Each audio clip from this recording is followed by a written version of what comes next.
Hi everyone, it's John. Today is August 12th, 2022, and I know it's been a while. I've kind of forgotten how to do this, so forgive me if I make a few mistakes or stumble over my words or anything. A couple of days ago, one of my all-time favorite booktubers, Peg from the History Shelf, bought, I guess, a couple of months ago now, but showed what she got from the Princeton University Press book sale that happened during the second week of June. And it's a whole thing. I think she's described it on our channel. We get on Twitter direct message, we pull up Princeton University Press, and every single day, well, she should be doing productive work. We just ask one another, did you see this? Did you see this? Are you going to buy this? Are you going to buy this? It's a whole thing. And it happens once or twice a year, and it's glorious, and it's really fun. And we talk each other into what hopefully will be some really good decisions. And she got a couple of things that I suggested, and I have at least one book that I know, well, I guess a couple that she already has. And I know there's at least one repeat. She got, I think, 10 or 11. I only got 7. No, that's not true. I got...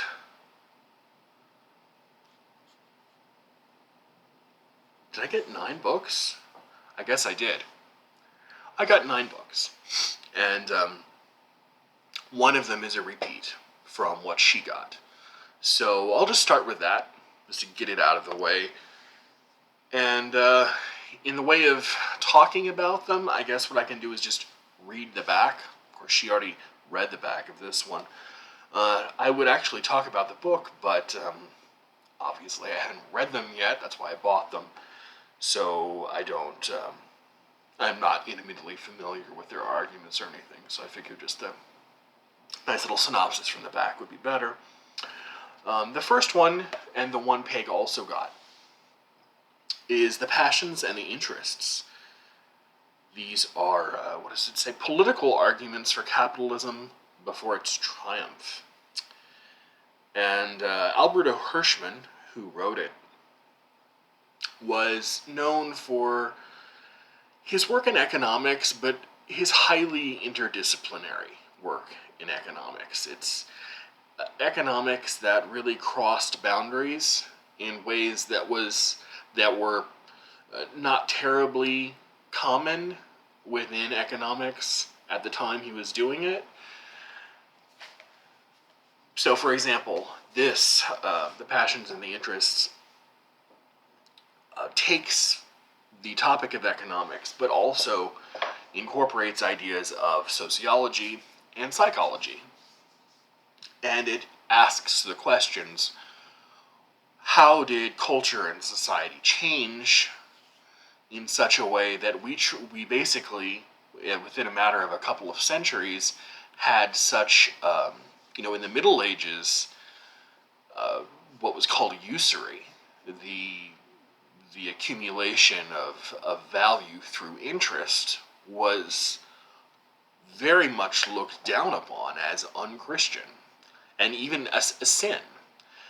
And then early modernity is kind of identified economically with the rise of capitalism, which is based all around the building of wealth through the accumulation of capital, largely through things like interest. So how did a society or set of societies in Europe make that change? And this is a pretty short book, that explores what was going on in Europe at the time that allowed those changes to happen. So, like I said, economics mixed with psychology, mixed with sociology, very sort of interdisciplinary, humanistic kind of thinker.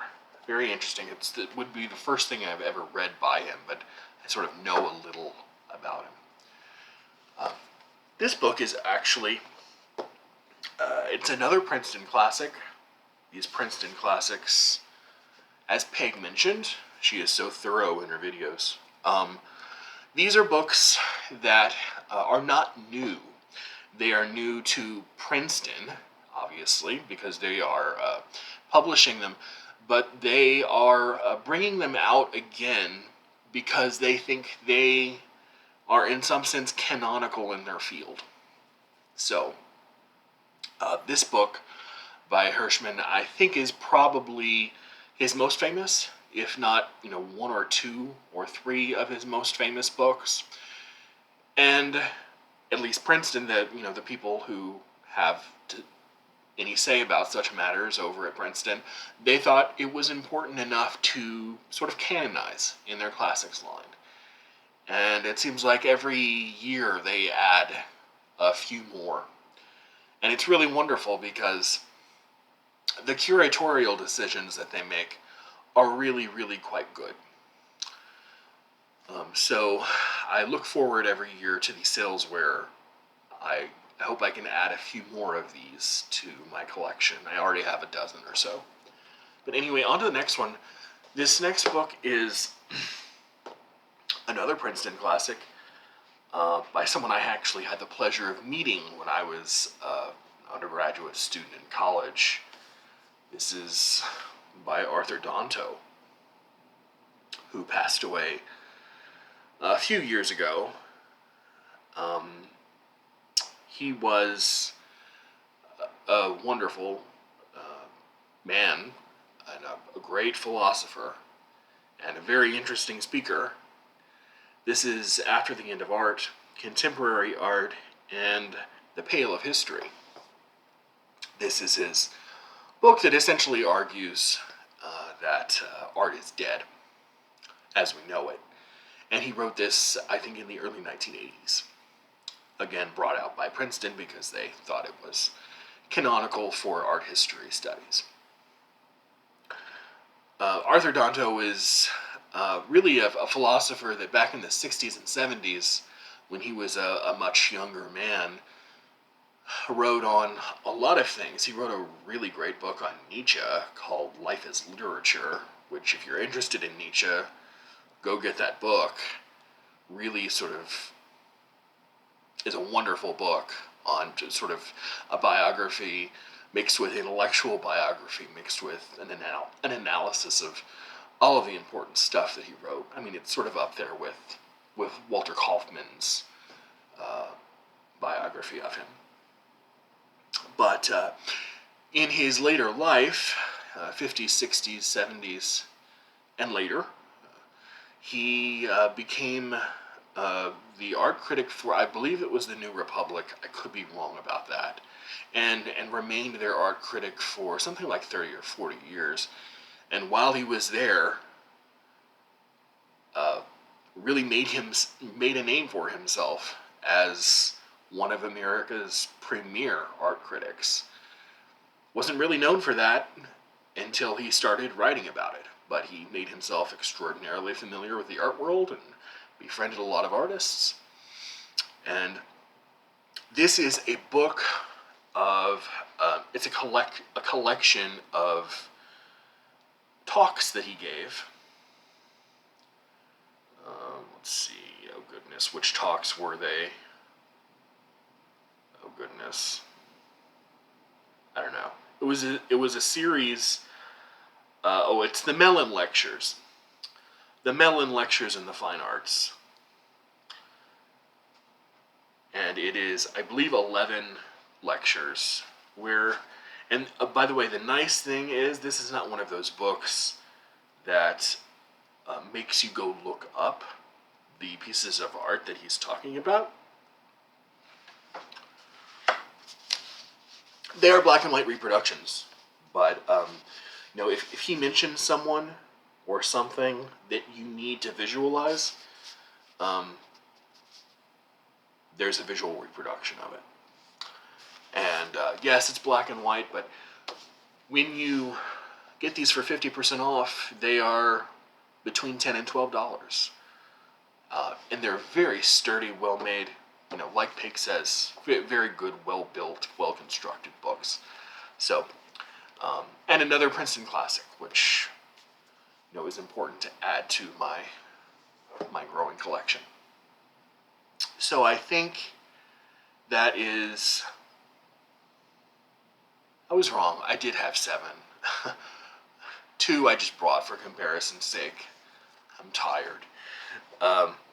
This is a book, a really small, nice paperback by Anthony Grafton, someone whom I haven't met but would love to meet.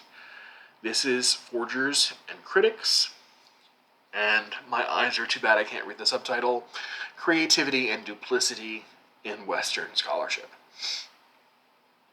It basically talks about medieval and Renaissance forms of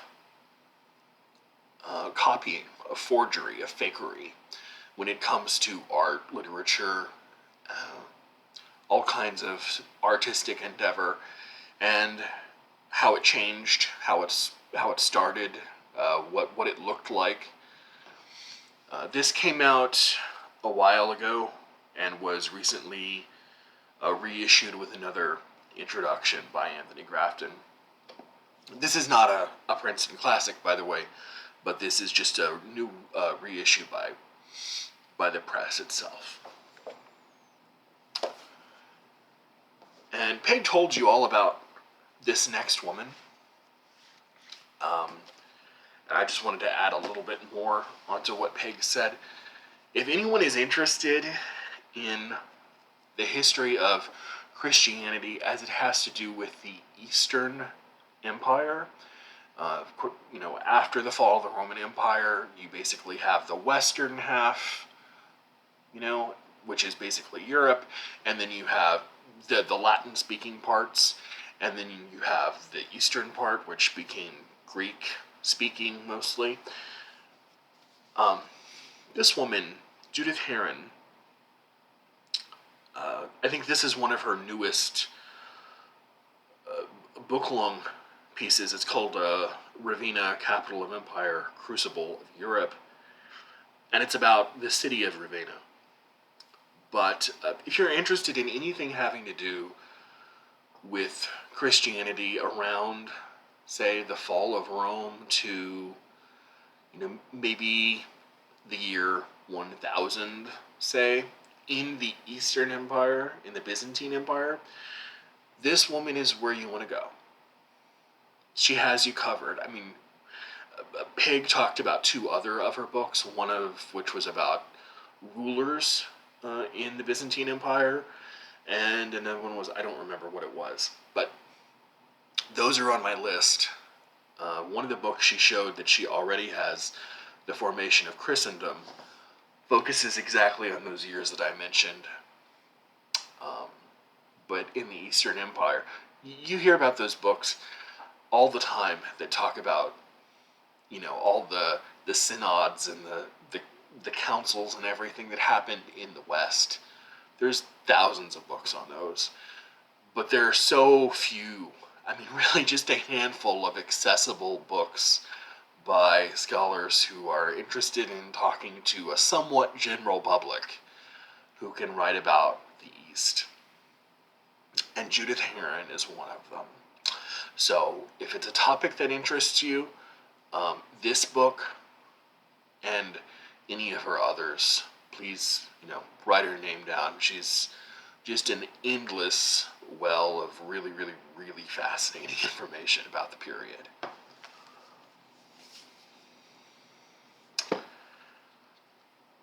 I've shown probably half a dozen books by Isaiah Berlin. Princeton has, over the past few years, reissued all of his books, and they look like this, just with different colors. I don't know what color that looks like to you.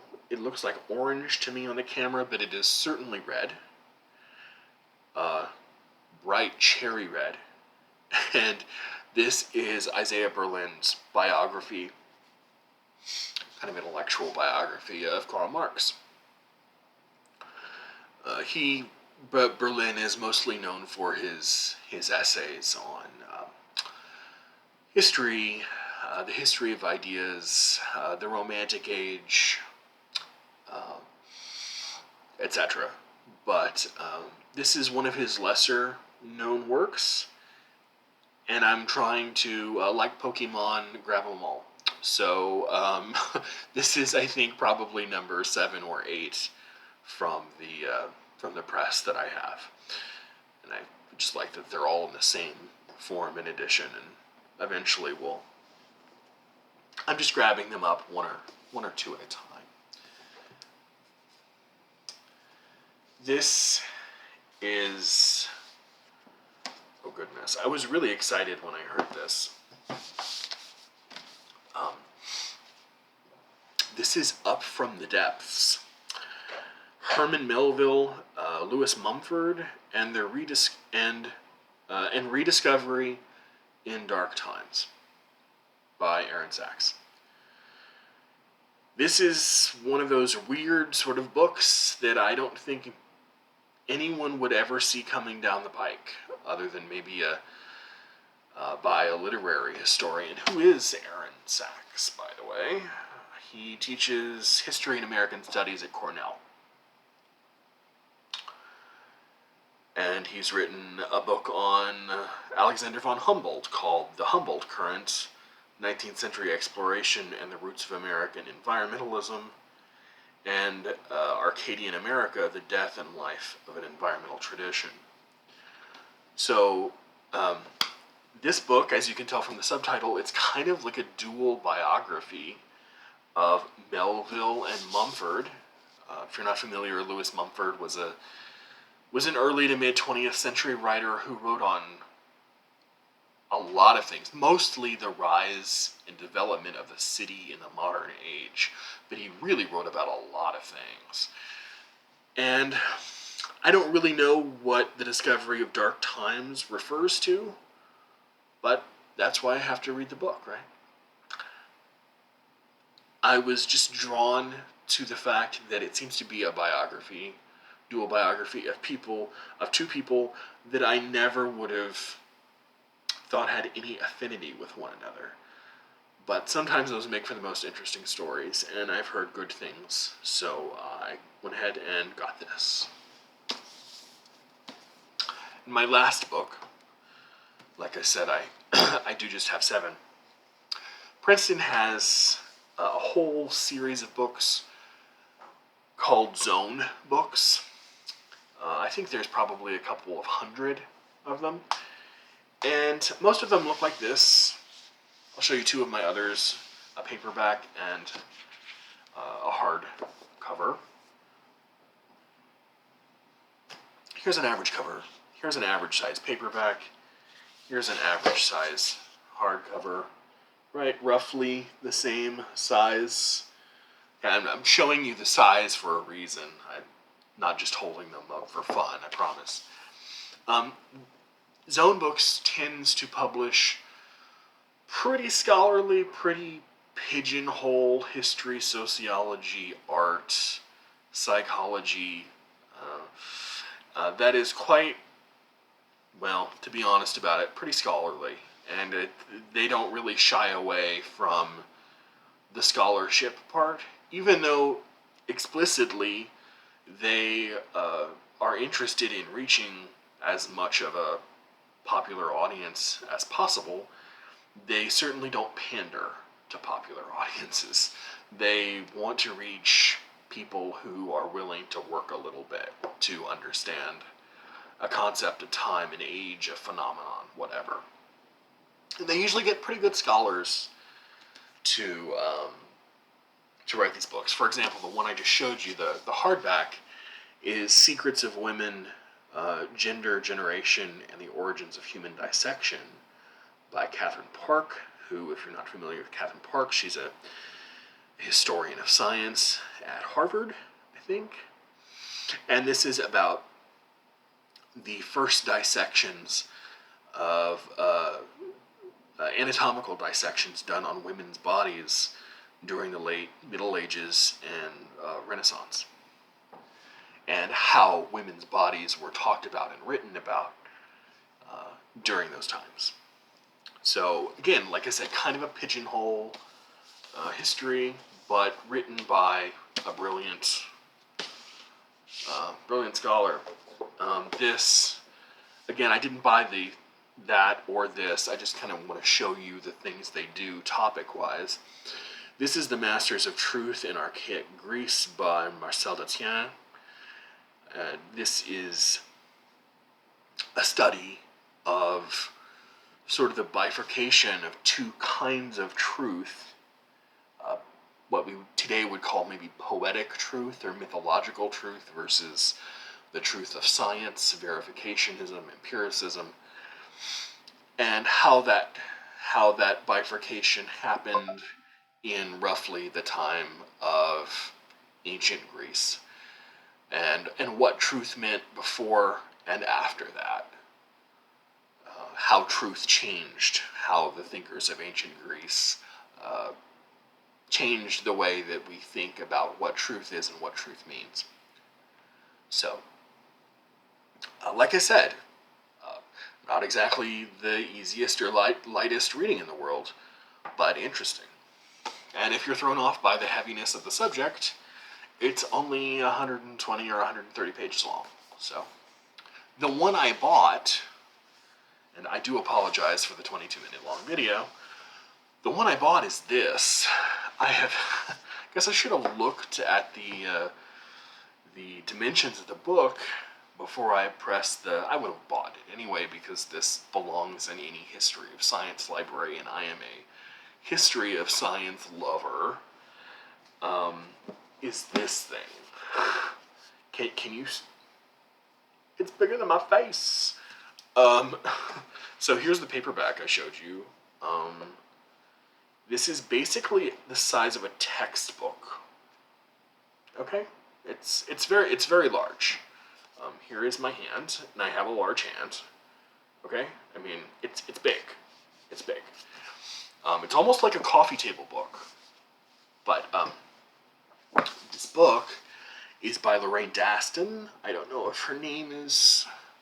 Where are you, Lorraine? Oh, yes. And, by the way, it's co-written with Catherine Park, whose name will sound familiar. Lorraine Daston is also a historian of science, and I think she was at, or still is at, the Institute for Advanced Study at Princeton. I could be wrong about that. But she's at a very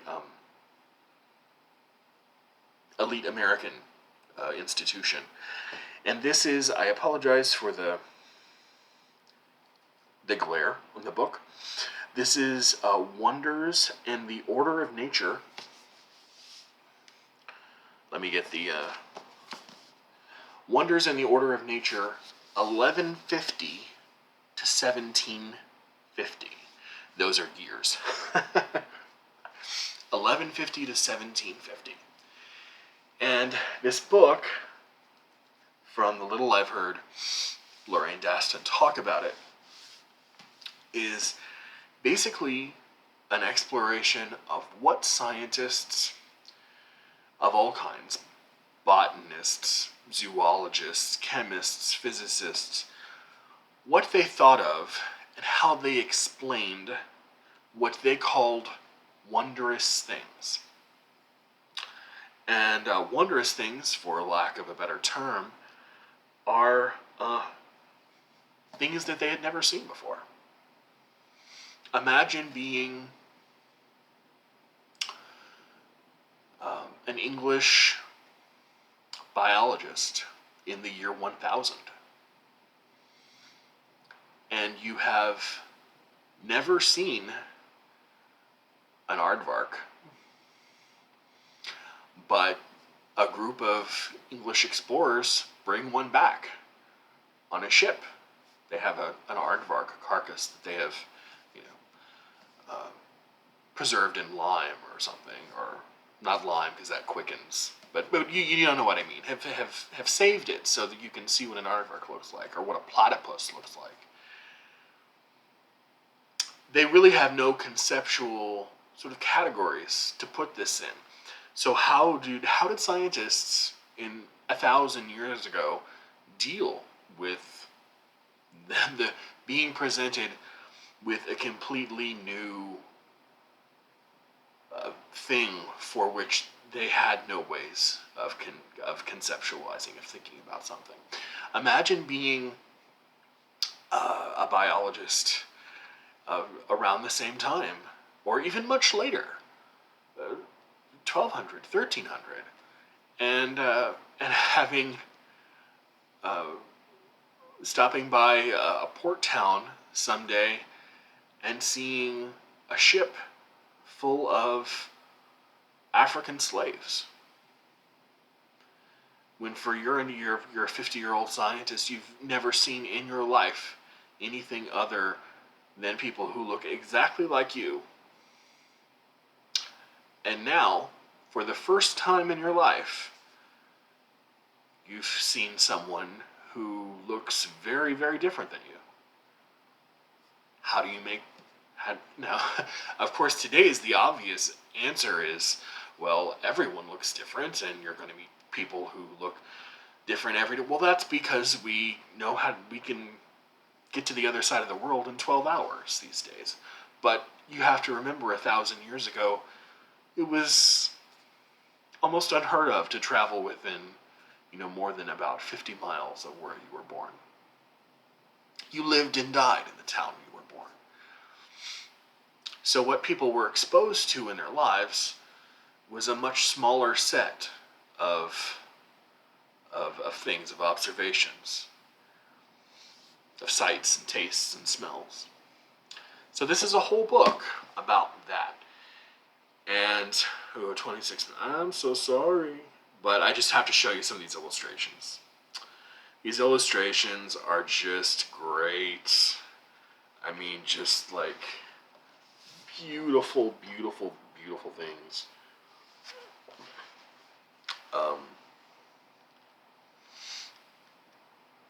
Let's see. Oh, here's one of those wonderful Giuseppe Arcimboldo. Yeah. With the fruit. Anyway, there's tons and tons of reproductions and everything. Like I said, in black and white, but wonderful that they're produced here so you don't have to go look them up somewhere. Anyway, that's what I wanted to show you. I plan to be a little bit better in the future about making videos more regularly. Sorry about the 28 minutes. I won't waste any more of your time. I hope to be back very soon. And please leave me comments. If you know any of these books or are interested in any of them, want to hear me talk about them, let me know. And I will see you soon. Bye.